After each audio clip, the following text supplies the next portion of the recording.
Hello everyone, I am currently in the studio right now.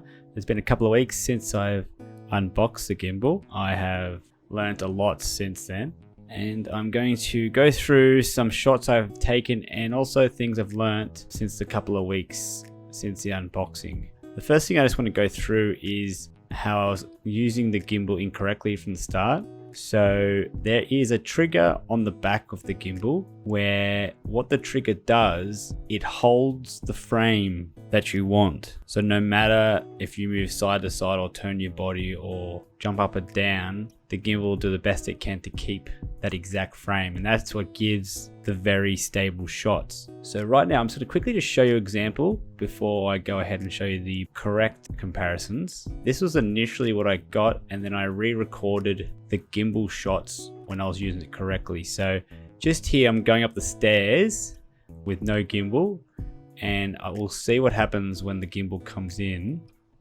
So I'm coming up here, it's very shaky, just like my first vlog, very shaky. And the gimbal is better, but it's still quite shaky up and down and moves around a bit. You can see it here as well. So this is a regular shaky, and it's smoother. It's definitely better, but it's not perfect, right? It's still jumping up and down. Okay, with that tip out of the way now, what we're gonna see here is no gimbal, so it's just hands-free camera, just like my Norfolk Island vlog. I'm still walking as smooth on both shots, so you may think I'm shaking more on the no gimbal, but if anything, I am moving faster and more aggressively with the gimbal. So I am actually trying to keep this quite smooth, but it just moves with my body up and down and as I'm walking. So we're gonna see here, start with the no gimbal shot, and as you can see, it is as shaky as. But now as it come in, the gimbal, with the trigger push, it is very smooth. So here we have the no gimbal shot, and as we go along, it's very shaky. It's very smooth on the right there. And as you can notice there too, there's like the slightest little bit of head bobbing, but that really gives that natural look. We'll see a bit later why making it too smooth can make it feel unnatural. But as I go up the stairs, it looks like, you know, you're going up the stairs. And we can see here again, shaky as. Now using the gimbal correctly, it is super smooth and it's just so nice. For a gimbal this small, I am so happy with the results. Going down the stairs this time,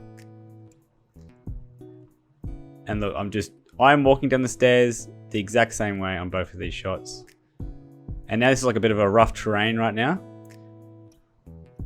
Going up here, and what I was trying here, when you're holding in the trigger, you need to use the electronic joystick to move the camera now. You can't use your body. So on the right there, I'm learning to try to do as smooth as possible movements. It's a bit jarry there, but we'll just show you again. So normally when you walk around the corner, right? So I walk around this bend here with the camera. You can walk around and the camera goes with you, right? But when you're holding in the trigger, it's trying to keep that exact frame. So it will not move with you.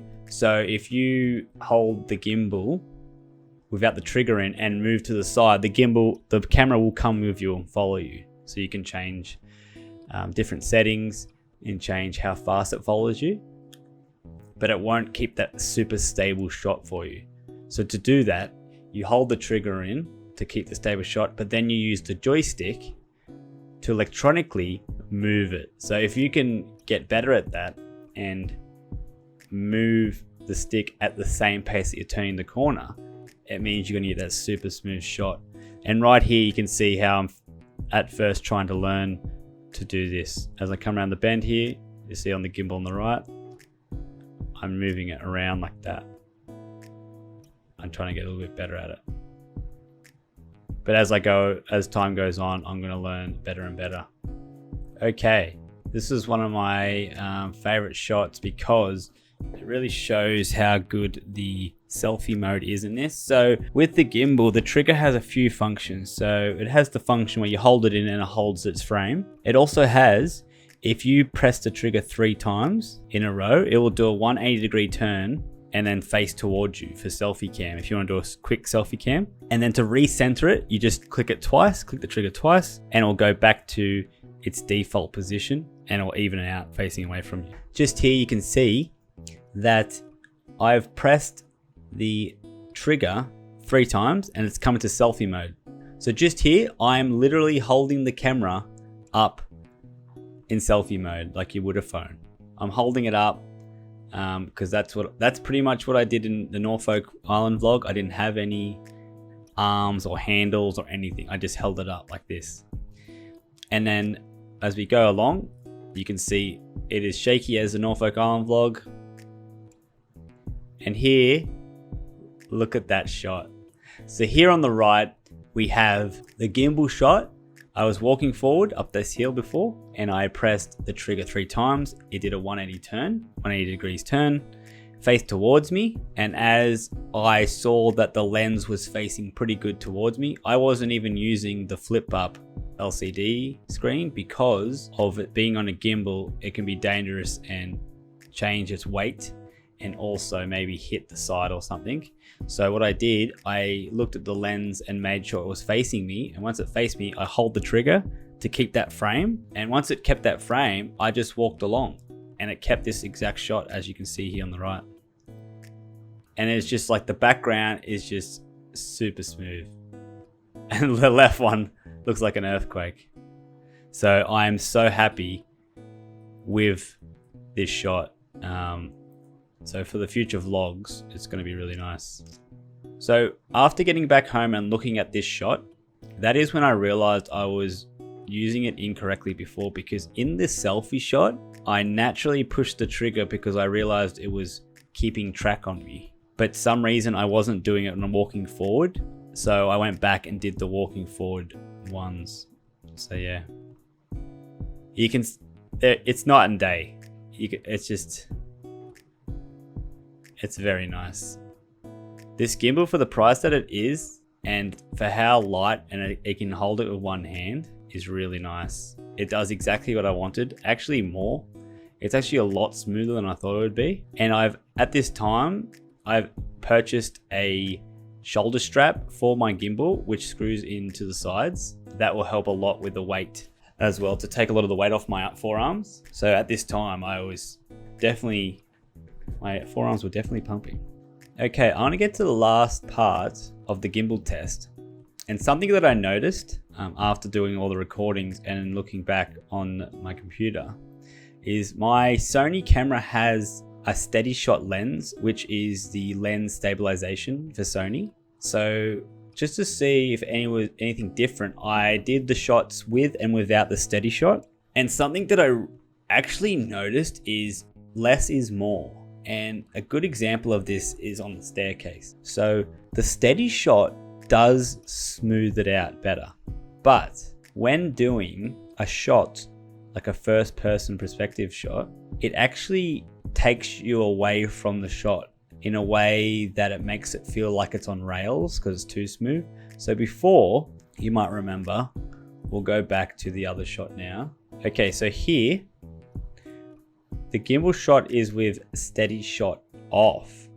So you have that natural feeling of going upstairs. So if you're watching this video in the first person view, you can kind of put yourself there and it feels like you're going up the stairs because it has that sort of natural bobbing.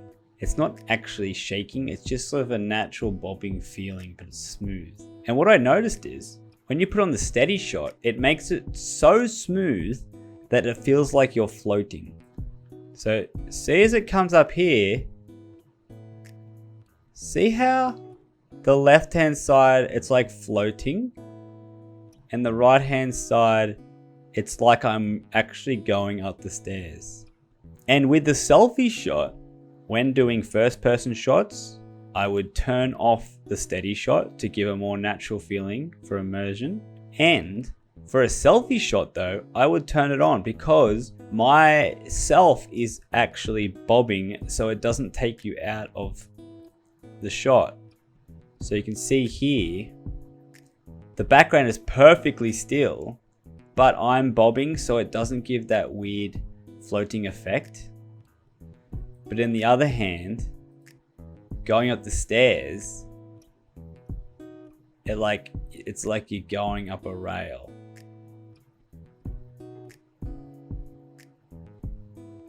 So I think for the selfie shots in the future, I'll put steady shot on, but for the first person shots, I will be putting steady shot off. But if I'm going to do B-roll footage, I think putting steady shot on will be nice, because it'll be that going through on a rail will be nice for those B-roll footages. So doing all this actually made me learn a lot about what I should be using for different shots. There's many more to learn as well. I want to be able to use different techniques where if you press the M button twice, the camera actually does a full rotation and goes straight up. And then if you press the trigger twice, it goes back. So there's modes in there, and I can make my own modes. It'd be like, that's like a 3D roll. There's many things I can do. And there's also, with the phone holder that I unboxed, I've learned that is actually to use the phone as a assisting tool for the camera, so you can do live tracking. So I'm going to do that in a future video, the live tracking, and that shall be very interesting. I hope you enjoyed my comparison, everyone. It was very fun actually going out and testing everything. I learned a lot from it too, which means I'm ready for my next vlog videos now. So I'm glad I took some time testing everything out. And if you want to see more of these comparison and test videos, let me know, but I'll be continuing making vlogs with some of the techniques I learned, and I hope you enjoy it. So remember to subscribe, like, and share with your friends if you like these videos, because I'll be doing one video every weekend, and just let us know what you think in the comments. See you later.